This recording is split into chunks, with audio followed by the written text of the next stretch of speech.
அனைவருக்கும் என் அன்பான வணக்கத்தை தெரிவித்துக் கொள்கிறேன். 7ஆம் வகுப்பு 2ஆம் பருவம் தொகுதி 1 தமிழ் இயல் 1 கவிதை பேழை கலங்கரை விளக்கம். சரி, இப்பொழுது நம்ம நுழையும் முன் பார்க்க போகின்றோம்.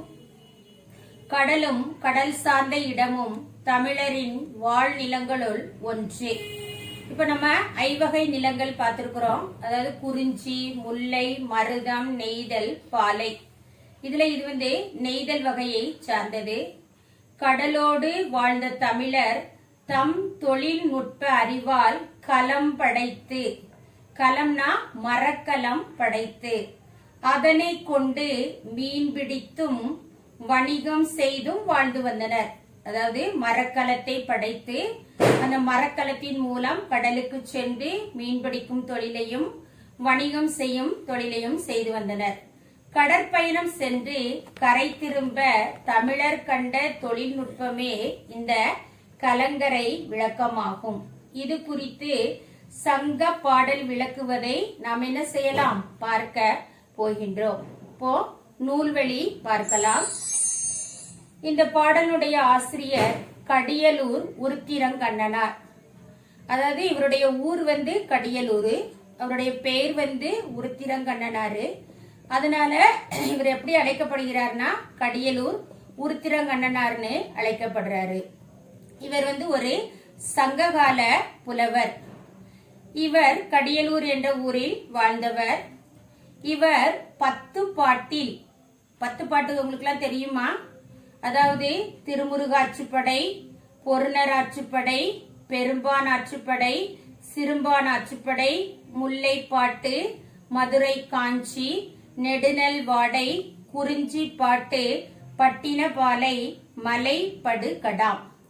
இந்த 10 பாட்டில் 2 பாட்டுக்களை, அதாவது பெரும்பானாற்றுப்படை, பட்டினப்பாலை ஆகிய 2 நூல்களையும் இவர் என்ன செய்திருக்கிறாரு, இந்த கடியலூர் உருத்திரங்கண்ணனார் இயற்றி இருக்கின்றார்.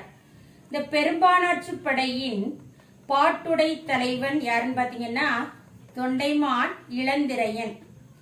இந்நூலின் 346 முதல் 351 வரை உள்ள அடிகள் நமக்கு பாடப்பகுதியாக தரப்பட்டுள்ளன.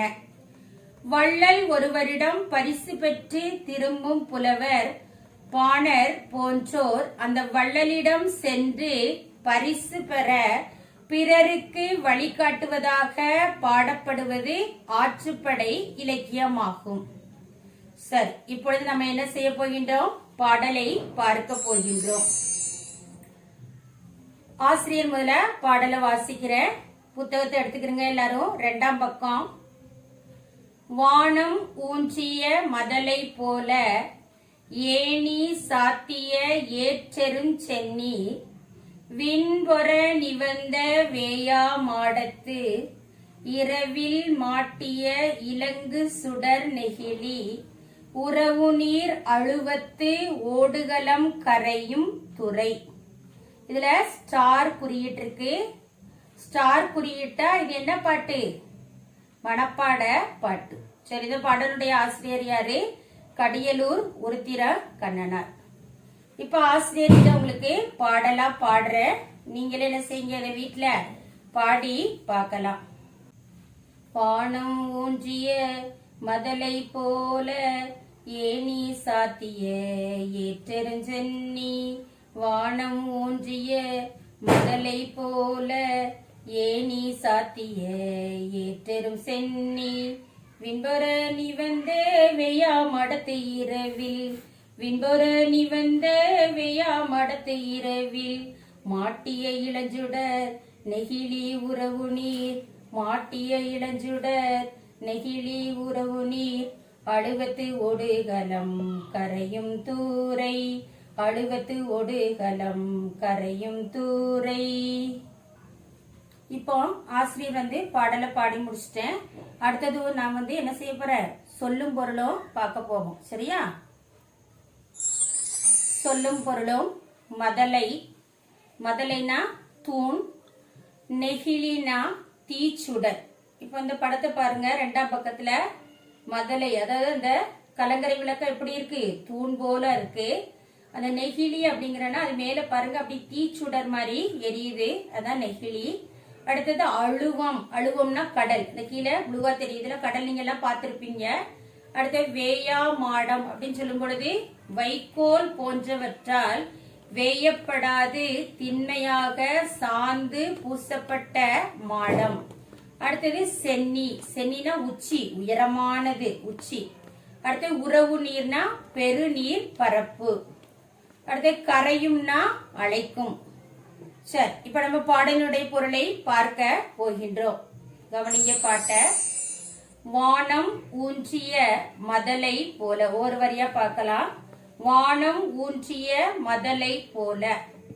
அதாவது இந்த கலங்கரை விளக்கமானது வானம் கீழே விழுந்து விடாமல் தாங்கி கொண்டிருக்கும் தூண் போல. மதலைனா என்னது? தூண் போல தோற்றமளிக்கிறது. மதலைனா தூண், சரியா? இந்த தூண் போல தோற்றமளிக்கிறது. ஏனி சாத்திய ஏற்றரும் சென்னி. இந்த சென்னி அப்படிங்கிறது உச்சி, உயரமானது, சரியா? அதாவது ஏணி கொண்டு ஏற முடியாத உயரத்தை கொண்டிருக்கிறது. அடுத்தது விண்புற நிவந்த வேயா மாடத்து. வேயா மாடம்னா நான் ஏற்கனவே சொன்னது மாதிரி வைக்கோல் போன்றவற்றால் வேயப்படாது திண்மையாக சாந்து பூசப்பட்ட மாடம். அதாவது வேயப்படாமல் சாந்து பூசப்பட்ட விண்ணை முட்டும் மாடத்தை உடையது. அடுத்தது பாருங்க. இரவில் மாட்டிய இலங்கு சுடர் நெகிழி உறவு நீர் அழுவத்து ஓடுகளம் கரையும் துறை. அதாவது அம்மாடத்தில், அம்மாடம்னா என்னது? கலங்கரை விளக்கில் இரவில் ஏற்றப்பட்ட இந்த எரியும் விளக்கு என்ன செய்யுதுன்னா கடலில் துறையறியாமல் கலங்கும் மரக்கலங்களை தன் துறை நோக்கி அழைக்கிறது. கடல்ல என்ன செய்து கப்பல் தவித்து கொண்டிருக்கிறது. அந்த மரக்கலத்தை தன்னுடைய கரைக்கு வர அழைப்பதாக அந்த கலங்கரை விளக்கத்தினுடைய ஒளியானது தெரிகின்றது என்று இந்த பாடல் விளக்குகிறது. சரி, இத்துடன் இந்த கலங்கரை விளக்கம் பாடல் முடிவுற்றது. நான் உங்களுக்கு கேள்விக்குரிய பதிலையெல்லாம் எழுதி அனுப்புவேன். நீங்கள் அதை எழுதி கொள்ளவும். பாடலினுடைய பொருள் புத்தகத்தில் இருக்கின்றது, 3ஆம் பக்கம். அதை நீங்கள் நன்கு வாசித்து பார்த்து கொள்ளவும். இத்துடன் இந்த கவிதை பேழை முடிவுற்றது. நன்றி.